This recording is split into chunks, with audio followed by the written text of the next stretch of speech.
Hi, it's the Irish Gypsy here to bring you your April 2017 mid-month readings. Welcome to everyone who is joining us here today, and a welcome to all the newcomers who are with us for the first time. Thank you, as I always begin. Thank you to those of you who continue to watch and listen and follow and subscribe to my channel. And thank you for taking the time to write in your comments and send such lovely support and feedback. And to those of you who continue to keep me so busy with personal one-on-one readings, thank you to you and to my regular clients as well for being so great with your consistent updates and feedback on how those readings continue to play out in your lives. And if any of you are interested in a personal one-on-one reading with me, you haven't read with me before, you can click on the About or Description button on my YouTube channel's homepage, which will give you a little more information and also has my email address. You can email me directly at maggie1mcguire@gmail.com. I would be delighted to work with you.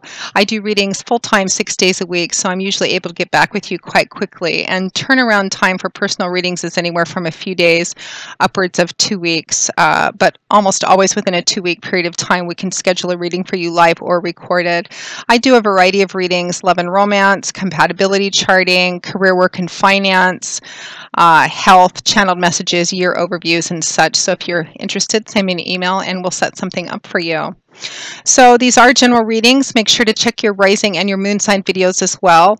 They may play out a little more predictively, but by watching all three, you just get additional insight and clarity into what's going on in your life. Because it's a general reading, there's so many of you watching, it's not going to resonate to the same degree. I mean, how could it possibly with thousands of you watching? So just make sure to check your rising and your moon sign videos as well. This video is for Sagittarius for April 2017 mid-month. It is the second time I'm uploading it. The first time I tried to upload it a little while ago, there was an issue with the volume, so I'm having to redo the video over again. So I'm not going to be shuffling because I pulled cards from the original spread, which of course we want to stick with. So we will just begin right there. So for the next couple of weeks for April 2017 mid-month Sagittarius, we have the Eight of Wands, the Tower. We have the Ten of Swords and the Six of Cups. We have the Two of Wands and the Ten of Cups. And we have the Nine of Wands and the Sun. And your crowning card, your overall energy, is the Ace of Pentacles, which is what we're going to start with.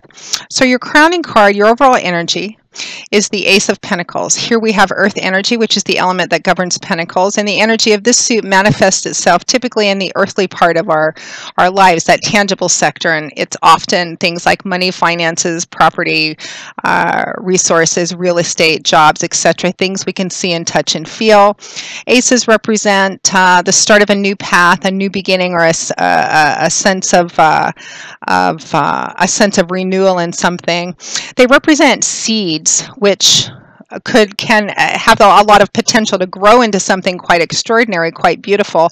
But whether it succeeds and fails depends in large part on if and how it's planted, and whether it's nurtured and taken care of. Because aces can represent great new ideas or great new starts, which, if they're not followed through with, can just fizzle out. So this would represent a tangible new beginning, the kind of new beginning that you can see, touch, and feel. The Ace of Pentacles often comes up for moving, relocating, beginning a new job.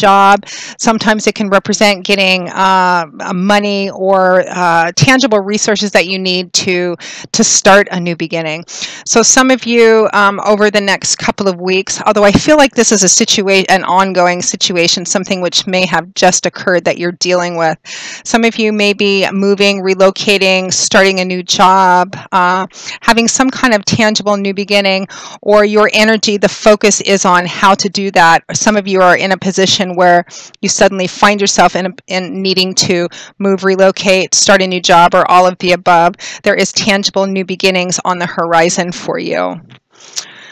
Now, looking at this spread overall, it looks like if it's not happening right now, it feels like it may have happened quite recently, that you're going through something which feels quite challenging. For some of you, maybe even quite painful.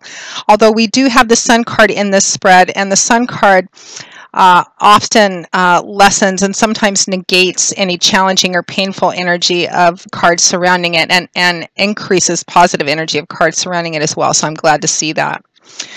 So we begin with the Eight of Wands, followed by the Tower. So the Eight of Wands, here we have fire energy, which is the element that governs the suit of wands. Very active suit, dynamic. It's all about change, movement, action, power, creating and manifesting energy. The Eight of Wands is a card of communication, communication on its way. Perhaps it hasn't arrived yet, but it's on its way. But I think for most of you, this is something which you've already heard about. This can be communication that comes in through phone, email, text, face-to-face. It's swift, powerful communications or communications going back and forth. Now, it's accompanied by the Tower card, which is a major arcana card. And I know this card often makes people clench up because it represents something that comes in which really rocks your world. It could shake up a belief system or shake up your world in a very tangible sort of way. It is often associated with the destruction or removal of something in your life that you're attached to, but that you thought was solid, stable, reliable, but something has come in rather unexpectedly and really shaken everything up or removed something from your life. Now, the key to understanding and utilizing the energy of cards like this, major arcana cards, which represents divine energy, which we of course have no control over, and when it can represent a challenging or even painful situation, the key to kind of moving through it is in not resisting or fighting it, because it makes it a little easier and a little quicker to move through. Typically, when the Tower card could represent an event that rocks your world in a very positive way as well. But for this, I think for a lot of you, it feels a bit more challenging and more painful than that. And I'm sorry to see that for you, but I can tell you, you're going to pull through it at the end. So for some of you, for a lot of you, this is something to do with, there's a strong connection with home and family here. Now, this could be very tangible, concrete, especially with that Ace of Pentacles, tangible new beginnings. There's been some kind of news, information, communication coming in very unexpectedly, either right now, although I feel like for a lot of you, it's happened very recently, which looks to be quite challenging for you and very unexpected as well. For some of you, there's a connection to home and family and needing to kind of work through that. It feels like for a lot of you, it comes out of the blue. Now, what specifically it refers to, of course, it's going to split off into a variety of different stories because there's a lot of you watching. But there is a sense of it kind of coming out of the blue. For some of you, this could represent the actual house that you live in, needing to move or relocate, perhaps because of foreclosure, or perhaps you've been maybe behind in rent or behind in mortgage payments, and it's gotten to the point where you actually have to move or relocate, or there's a challenge in how to do that, and you're going to have to shift your plans around a bit. For some of you, this could be around, it's going to be around maybe past or family as well, because next to that, we transition into the energy of the Ten of Swords, followed by the Six of Cups. So the Ten of Swords, here we have air energy, which is the element that governs the suit of swords. This is mental, cerebral, intellectual energy. Swords is all about what goes on up in our heads, our words, our ideas, how we communicate them, belief systems, outlooks, perspectives. Tens represent the end of a cycle, the coming full circle or culmination of something. The Ten of Swords is often referred to as a stabbed in the back card. It does imply a sense of feeling betrayed, stabbed in the back in a very unexpected kind of way, but it also does represent that whatever the worst is, it is over. It has already happened and is behind you. Whatever put this man face down on the ground, it's over with. You can see this golden light shining through these swords actually represents healing, that it's time to actually get up and start and let the healing process begin. It's time to start moving forward from this. You can see that the sun is rising again in the background, a new day is dawning, and the animals are returning to the scene. I almost said scene of the crime. The animals are returning to the scene.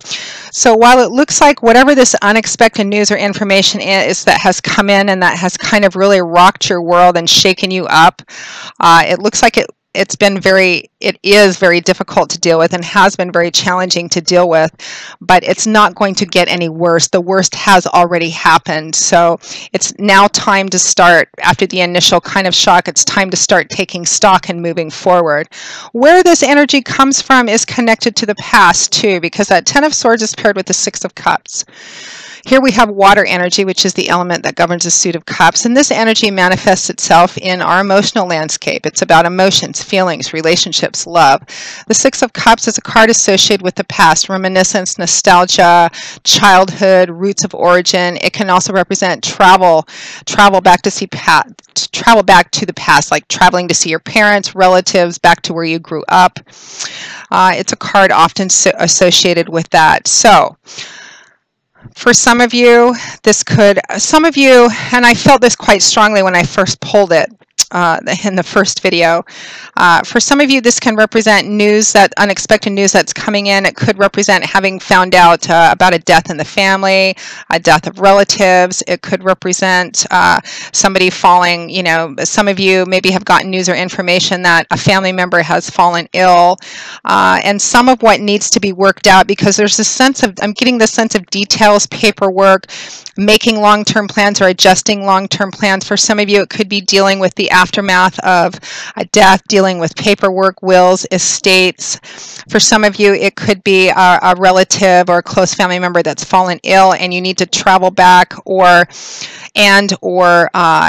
help deal with the nuts and bolts of things, getting things in order, making some plans. How do we best deal with this to ensure the continuing stability and harmony of our family system? For some of you, this is going to be about a literal house or property, whether it's mortgage or rent. There's something at risk. You may be losing your home or needing to move or relocate for some reason. I mean, it could have been that, something blew up in your house and you need to move or relocate. It's going to play out a variety of different ways.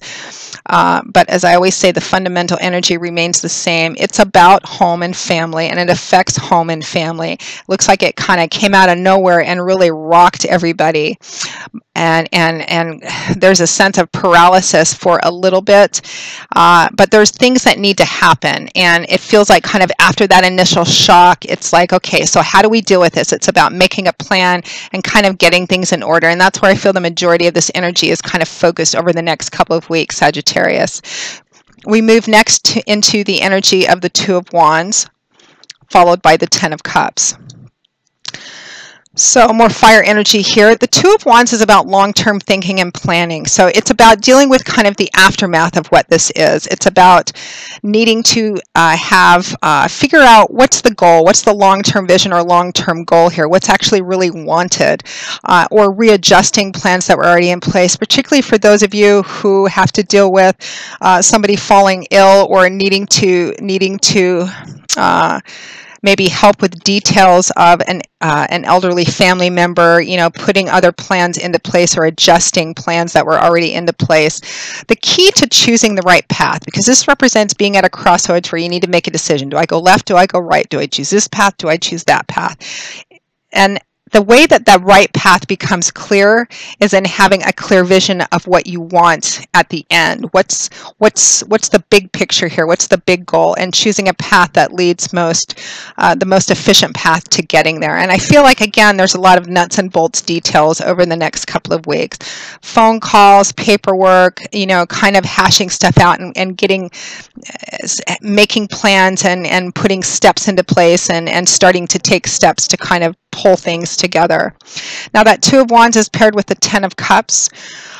So we have another completion energy card here. The Ten of Cups represents family home, family harmony, stability, reassurance, the complete fulfillment of your emotional center in a very happy kind of way, but with a strong connection to home and family.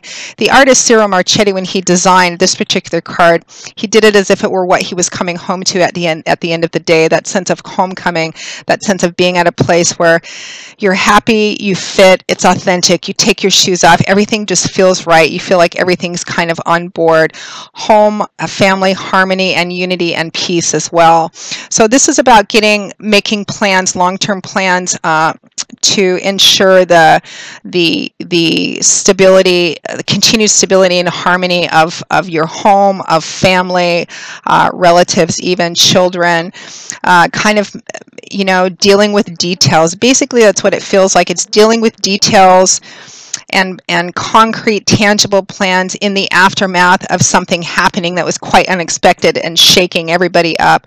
But now it's time to kind of, clean house, put things in order, figure out where you're going and what's the best way to get there, so that, that the system doesn't fall apart. Now, at or towards the end of April 2017, we have the energy of the Nine of Wands, followed by the Sun. I like that the energy wraps up this way because it starts off looking so challenging and painful even for some of you. But remember that Sun card kind of lessens a lot of that as well.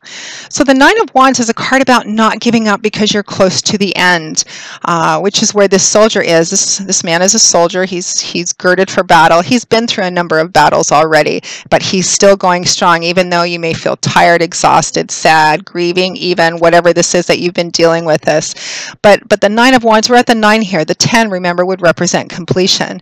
So he's been going along on his path, just like you have, Sagittarius, and he's run into this obstacle behind him, this unexpected, whatever this Tower card energy is, an obstacle, a delay, a challenge, a block of some kind, unexpected.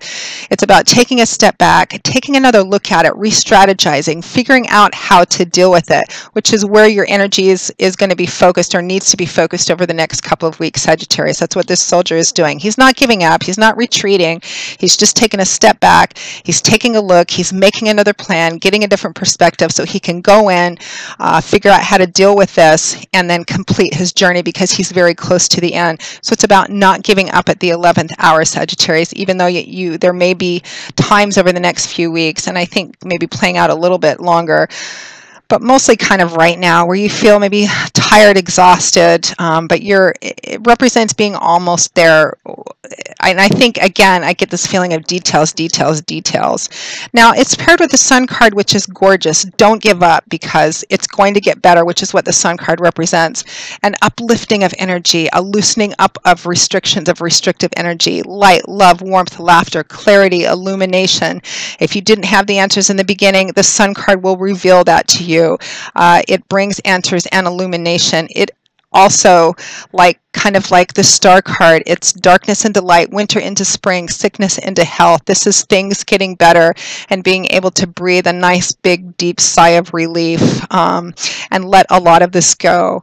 So over the next couple of weeks, Sagittarius, it looks like the focus is on kind of, okay, there was some kind of bomb dropped into our life here, and that was temporarily kind of paralyzing, but then afterwards, okay, so now what do? We need to make some long-term plans. How do we want to deal with this? Maybe readjust some already existing long-term plans, making sure that the family stays kind of stable and as harmonious as possible, and that's all in the details, in the planning, kind of getting everything in order, regardless of whether this is maybe dealing with illness or death, or maybe some property issues as well.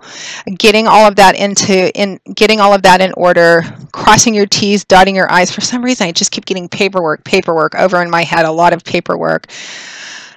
It may feel endless and interminable when you're in the middle of it, but it's not. This energy is not long lasting. This is just kind of what's going on right now and for the next couple of weeks, but it's temporary. It's not very long lasting. Remember, we wrap up the end of the month at the 9. You're almost kind of there, and I think May is going to be a lot brighter, and you're going to smile quite a bit more after everything is the details are kind of taken care of.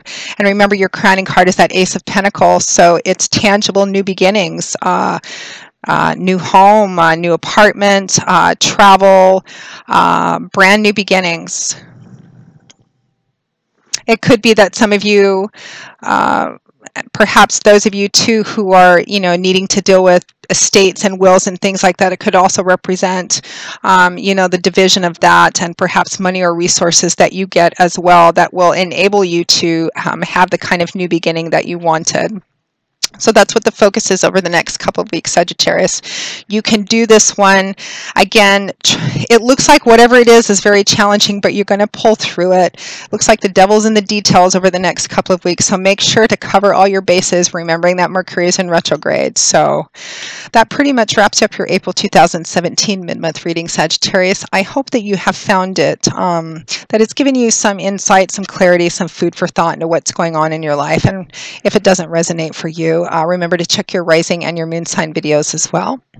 Again, if anyone is interested in a personal one-on-one reading, you can click on that About button or description button on my YouTube channel's homepage, and feel free to email me directly at Maggie1McGuire@gmail.com. I would be most happy to work with you. I will see you all again in a couple of weeks for the May 2017 general readings, and until then, Sagittarius, as always, I wish you joy, peace, blessings, and a happy life, and I hope to see you soon. Thanks. Bye-bye.